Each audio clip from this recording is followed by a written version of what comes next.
Üdvözlök mindenkit, Paluska Mihály vagyok Frankfurtból. Megkísérletem egy keveset sétálni egészen ide a Main-nak a folyójához, hogy lássátok, hogy milyen is Frankfurt.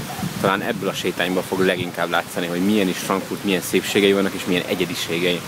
Úgyhogy jöjjön most egy kis erőzetes abból, hogyha valaki felkeresi Frankfurtot, akkor mit is talál. Pár szót arra, hogy hol is vagyunk. Frankfurt déli részét, egész pontosan a Main folyónak a déli részét, úgynevezett Sachsenhaus térség képzi. Ennek a Sachsenhausnak vagyunk most teljesen a tetején, tehát a Main folyónak a déli részén. Ahogy látjátok, nagyon-nagyon sok magas épület fogja övezni Frankfurtot. Én most szépen elsétálok ide a sétánynak egészen a végéig. Sachsenhaus amúgy nagyon-nagyon szép, egy lakótérség, de kifejezetten zöld részben és nagyon-nagyon szép modern épületekkel. Ideális arra, hogyha valaki sétálgatni akar, vagy csak megtalálni azt a nyugodalmat, amit keres. A nyugati szegletében láthatjátok az Európai Központi Banknak a legújabb épületét, még építés alatt van, és valamikor jövőre fogják befejezni, és akkor fog átköltözni az egész branch velem együtt. Ha kicsit keletebbre megyünk, látjátok, hogy a folyó mentén végig ilyen 5-7 emeletes kis csodák vannak, hasonlóképpen, mint szerintem Budapesten. Gyönyörűek és hát borzasztó drágák, de az egyik legfrekventáltabb rész. Ezen a sétányon fogok én végig sétálni és bemutatni nektek, hogy mit is láthattok. Ahogy látjátok, van egy felső bringázós, kocsival is megközelíthető rész, illetve egy lenti teljesen pázsitos biciklis rész, ahol le lehet ülni, nézelődni, illetve nagyon-nagyon közkedvelt az itteniek szemében. Látjátok, egy nagyon keveset sétáltam, egész odáig, amíg egy hídhoz nem érkeztem. Sajnos a hidaknak a nevét még nem tudom, úgyhogy elnézést, de fogalmam sincs, hogy pontosan most hol is vagyok, de ez még mindig Sachsenhausnak az északi része. Ahogy látjátok, hogy keletebbre fogunk menni, ott kezdődik az igazi belváros, felhőkarcolók, és ott van az igazi üzleti rész. Úgyhogy szépen fogom és folytatom az utamat tovább keletre. A sétányra, mint látjátok, gyönyörűen karban van tartva. Ez meg egy viszonylag szűk rész, ahol most járok, de egészen ki fog szélesedni, és olyan kerti mulatságoknak is helyet tud adni, ami a németeknek egy nagyon-nagyon kedvenc szórakozása lesz. Sajnálatos módon nem tudtam a nyári időszakra jönni, már csak így ősszel érkeztem, mikor elég hűvös van, de ahogy látjátok, rengetegen sportolnak, rengetegen csak itt sétálnak, és élvezik itt a látványosságokat. 50 métert, hogyha jöttem, és nagyon jól látjátok, hogy ott egy híd, ott van az Európa Banknak az új épülete, és gyakorlatilag ahogy befejeződik egy híd, kezdődik egy másik. Sőt, arrébb szintén kezdődik egy másik. A németeknek nagyon-nagyon fontos a közlekedés. Viszonylag jól is működik. Annak ellenére, hogy szinte mindenkinek van autója és használja, ennek ellenére a tömegközlekedés nagyon jó. Szerintem legalábbis nagyon jó. Ha az ember el akar valahova jutni, akkor el tud jutni. Azt nem mondom, hogy olcsó, főleg magyar szemmel, de egy németnek egyáltalán nem drága. Ennek ellenére a németek a közlekedésben sem türelmesek. Nem mondom, hogy feltétlenül türelmetlenek és agresszívak, mert nem azok, de nem türelmesek. Tudják jól, hogy kinek és mihez van joga, tisztelik a másikat, de ennek ellenére nem az a kis henyélő társaság, aki persze menjél csak. Nagyon fontos, hogy a mozgó lépcsőkön például csak jobb oldalt szabad állni, a bal oldalt szabadon kell hagyni. Hogyha az ember nem teszi, akkor legjobb esetben ordítással fog találkozni, hogy azonnal menjen arrébb és hagyja az ott közlekedőket menni. Rosszabb esetben pedig akár meg is üthetik, hátba is vághatják. Hál' Istennek én nem találkoztam ezzel, de láttam, hogy ezek történnek, úgyhogy a németek a közlekedésben egyáltalán nem türelmesek, de ennek ellenére nagyon is tudnak közlekedni, és nagyon is elvárják azt, hogy a közlekedés működjön.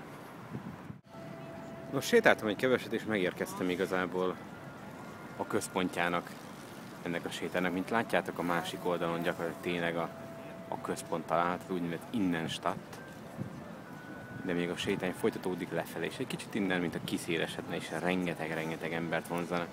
Nagyon fontos kihangsúlyoznom, hogy ennek a folyónak viszonylag nagy az állatvilága is. Rengeteg hattyúval, lúttal, mindenféle állattal találkoztam. Ami nagyon fontos és engem meglepett, hogy a városnak nem egy úgynevezett gyalogos hídja van. Ezt csak és kizárólag a gyalogosok használják, úgy is van kialakítva, hogy ne feltétlenül férjen el rajta egy egy autó, és ezen keresztül a gyalogosok jönnek-mennek a folyó egyik partjáról a másikra. Nagyon fontos, hogy nem egy ilyen gyalogos híd van, én egy másikon, egy modernebben, egy újabban fogok majd átkelni. Addig is viszont még egy keveset kell sétálnom. Nos, szerintem elértem a parknak, a sétánynak a közepére. Itt vannak a legtöbben, és talán itt fog a legjobban látszani az, hogy mit is jelent itt Németországban ez a sétány. Az emberek kint ülnek, beszélgetnek, napoznak, sörözgetnek, barátkoznak. Nem szégyen kiülni, nem szégyen leteríteni egy paplant, vagy csak simán a földre ülni és beszélgetni.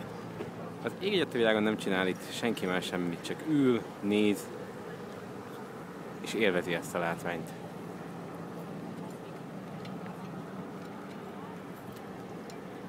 Annak ellenére, hogy otthon is ülhetnének, nézhetnék a tévét, szavazhatnának az X-faktorra, de kint ülnek csak és sörözgetnek. Nagyon békés. Nagyon fontos, hogy itt valahogy megfér mindenfajta nemzet. Vannak itt németek, törökök, szerintem magyarok is. Mégse bántják egymást az emberek. Nem szólnak egymáshoz, helyet adnak egymás mellett. Úgyhogy szép.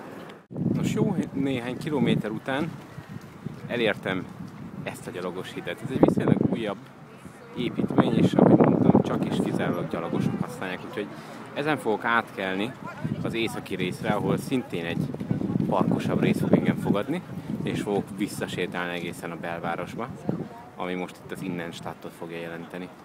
Innen jöttem, csodaszép ez a sétány, nagyon nagy hatással volt rám, úgyhogy remélem, hogy átjött a kamerán keresztül is, hogy milyen szép. Ez a gyalogos hídon. Itt jól látszik, most körbe tudok nézni, és hogyha valaki autóval, villamossal, busszal, vagy akár gyalog kell egy akármilyen hídon Frankfurton, hasonló élményben lesz része.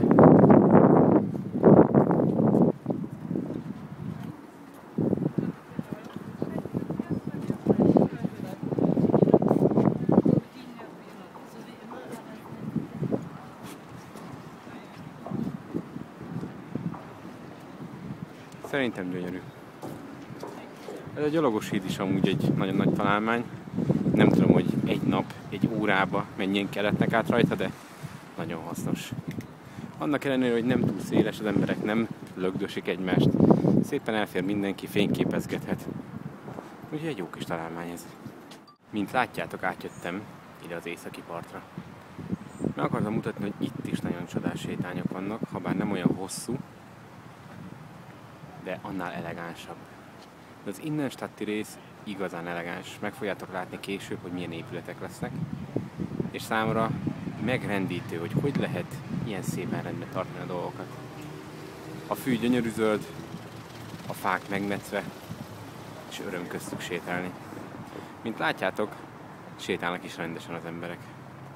Kiránduló hajók, bámészkodó emberek, és ott a távolban, mint látszik, itt is az emberek kínfekszenek a füvön, egy pléden, sportolnak, bringáznak.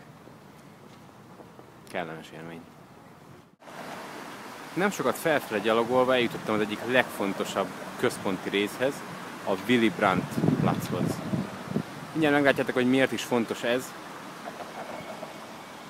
Az egyik az, hogy egy nagyon fontos közlekedési csomópont, a másik pedig, mert itt van a Euro Tower, az Európai Központi Banknak a jelenlegi főépülete.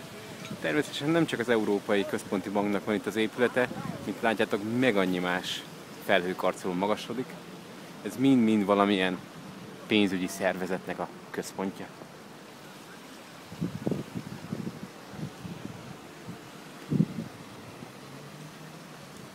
Természetesen Sachsenhausból nagyon-nagyon egyszerű megközelíteni ezt a részt.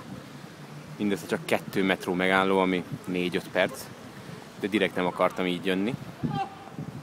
Akkor semmit sem láttatok volna az egész városból. Én most itt a parkban egy picit megpihenek, mert hiába az egyik legfontosabb központ, azért csak belefért, hogy egy parkot is ide rakjanak. Nagyon sokan szoktak itt a eurójel előtt fotózkodni. Nekem is most megteszi, hogy az egyik padon egy picit elheveredjek, egyek, igyak. Úgyhogy innen folytatom. Áradoztam és mutogattam nektek a szebbnél szebb helyeket. Ennek ellenére nehogy azt higgyétek, hogy nem látom azokat a negatív dolgokat, amik itt vannak. Ugyanígy jellemző a hajléktalanság, ugyanúgy jellemző a szegénység, ugyanolyan problémákkal küzdenek, mint Magyarországon. Ennek ellenére egy jóval fentebbi szinten. Más-más megoldásokat találnak más-más problémára, és valahogy talán jobban kezelik. Ez nem jelenti azt, hogy teljes mértékben kezelik, és mindent tudnak kezelni. Úgyhogy aki Németországba, vagy akár pont Frankfurtba keresné a boldogulást, az nehogy azt higgye, hogy itt minden aranyból van. Ellenére Frankfurt szerintem egy nagyon élhető város. A pénzügyi szektor miatt nagyon magasak a bérek, értelemszerűen nagyon magasak a kiadások is, de valamilyen szinten talán ez a két dolog párhuzamban áll. A megfelelő arányok megtartása mellett, hogyha egy embernek van valamilyen szakmai tudása, akkor itt nagyon jól tudja kamatoztatni, és egy olyan környezetet talál, amiben érdemes élni.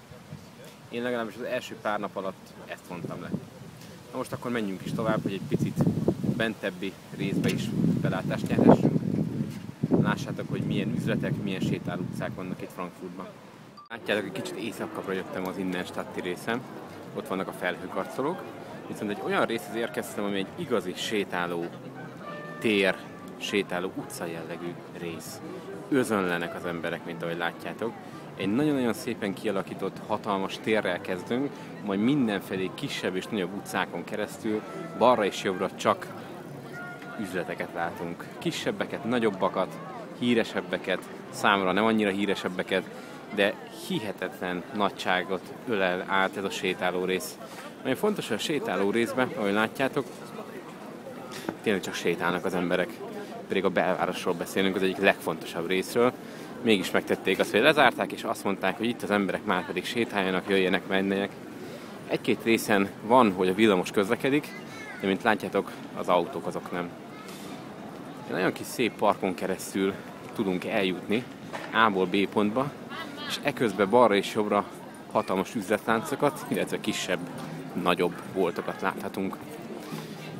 Most én egy picit elindulok itt sétálni, és amikor olyan helyhez, részhez fogok érni, ami egy picit is fontosabb, akkor majd megállok és megmutatom nektek. A sétáló részen egy picit lejjebb vagyok. Ahogy látjátok, nagyon divatos itt is kiülni. Úgy fogyasszani egy kávét, egy sört, közben beszélgetni. Rengetegen élvezik ezt. Akármennyire is drága, legalábbis szerintem drága, egy sör 8-900 forintba is kerülhet, egy kávé ugyancsak 5-600 forintba. Ennek ellenére az emberek mégis megteszik, mégis kiülnek, mégis kifizetik, és valahogy élvezik az életet. Amit meg akartam mutatni, ez a jellegzetes bevásárlóközpont, végig üvegezett, mégis a bejárat felett olyan, mintha egy hatalmas nagy üreg lenne, mint hogy egy fekete lyuk szippantaná be a teret. Nagyon hangulatosan van megcsinálva. Nem is próbálom megmutatni nektek az egész teret, hiszen hamarabb fáradnék el, mint hogy mindent meg tudnék mutatni. Ennek ellenére, hogyha valakit vásárolni akar, és bírja a lába, szerintem a végtelenség is tovább is sétálhat, és a jobbnál jobb boltok közül mindenhol megtalálhatná azt, amit keres. Amit ki akartam hangsúlyozni, hogy látjátok, itt is mindenhol közlekednek az emberek, és már egy pár szót említettem azzal kapcsolatban, hogy kicsit agresszívak a közlekedésben. Ez nincs más a biciklivel kapcsolatban sem. Nagyon sok és nagyon jó minőségű bicikliút van. Ennek ellenére nagyon megkövetelik a biciklisek, hogy a bicikli utakat hagyják szabadon a sétáló emberek, illetve az autósok is tiszteljék a bicikli utakat. Ezt természetesen elég agresszív formában is meg tudják tenni, de ugyanúgy, mint hogy az autósoknál, illetve a közlekedéssel kapcsolatban általában igaz, a németek akkor agresszívak, ha megvan rá az okuk, és jogosan azok. Leszokták ordítani az embereket a bicikliutakról, nem egy-kétszer még az öklöket is rázzák, de csak olyan esetekben, amikor igazuk van. Úgyhogy ha igazuk van, akkor nem rejtik véke alá, hogy márpedig ők dühösek, és gondolkodjon az ember azon, hogy mit is csinált. Én most egy kicsit tovább sétálok, de hamarosan irány haza, úgyhogy bízom benne, hogy mindenki élvezte ezt a kis sétát, és olyan dolgokat látott Frankfurtból, ami hasznos lehet számára. Én Paluska Mihály voltam Frankfurtban, és üdvözlet mindenkinek oda haza. Sziasztok!